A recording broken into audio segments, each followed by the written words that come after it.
Laconia, a part of Peloponnesus, located at the southwestern part of the Hellenic Arc, is subject to geologically rapid changes.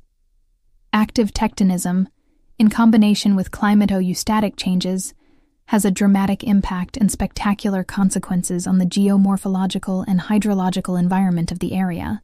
Researchers have pointed out that some of the major morphological and hydrological features in Eurotas River Basin are geologically new and particularly sensitive. According to Riedel, 1976, Pepe et al., 1990, Pope and Millington, 2000. The area between the mountains of Tegetos and Parnon, from Arcadia to the Laconic Gulf, has been a geomorphologically and hydrologically unstable ground, at least from the Pliocene. The Plio-Quaternary sediments in Sparta Basin, at the shores of the Laconic Gulf and throughout the intermediate area, show alterations of alluvial fans and lacustrine phases, replaced by alterations of lacustrine, lagunal and marine sediments to the south.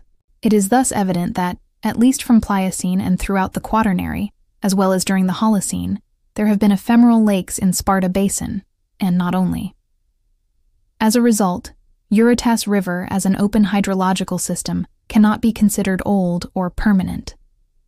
According to the myth, Eurotas is referred to as a descendant of the autochthonous king Lelex, and heir to his father or brother, Miles, son of Lelex, in contrast to the primary river gods, like Alpheus, Asopos, Nile, Meander, etc., who are considered offspring of the Titans Oceanus and Tethys, as Hesiod's Theogonia mentions. Eurotas is thus posterior to the latter. King Eurotas is said to have channeled the waters of Sparta Basin towards the sea, as Pausanias states in his book Laconica. Sparti, after which the city was named, was considered a daughter of Eurotas.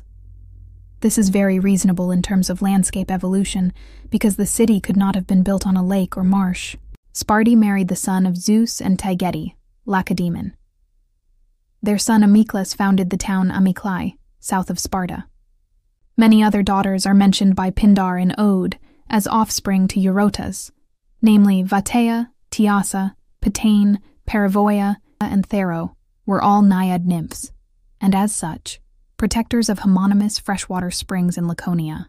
The sequence of events of the myth indicates that the inhabitants of Laconia, descendants of the autochthonous Lelex, witnessed the opening of the system towards the sea. This puts the event within the time frame of the Homo sapiens' presence in the area, that is, within or after the Paleolithic era.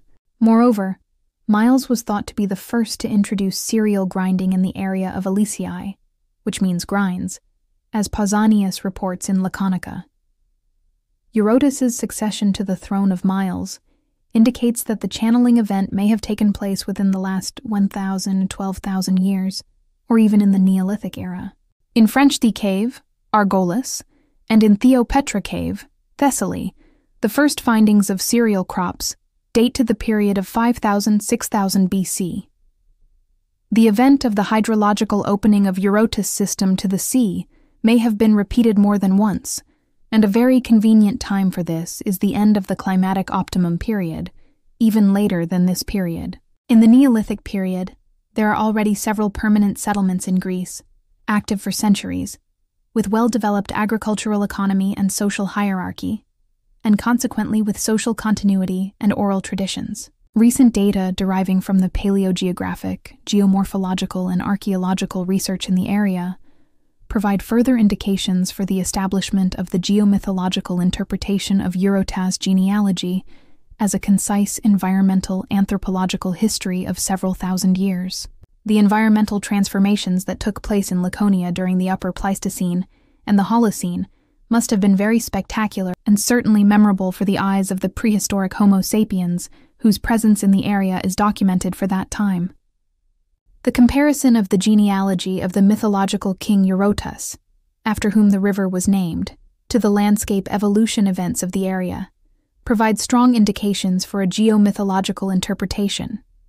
It seems that mythology, transferred to future generations through oral tradition, encoded and recorded a part of the reality witnessed by the ancient inhabitants of Laconia.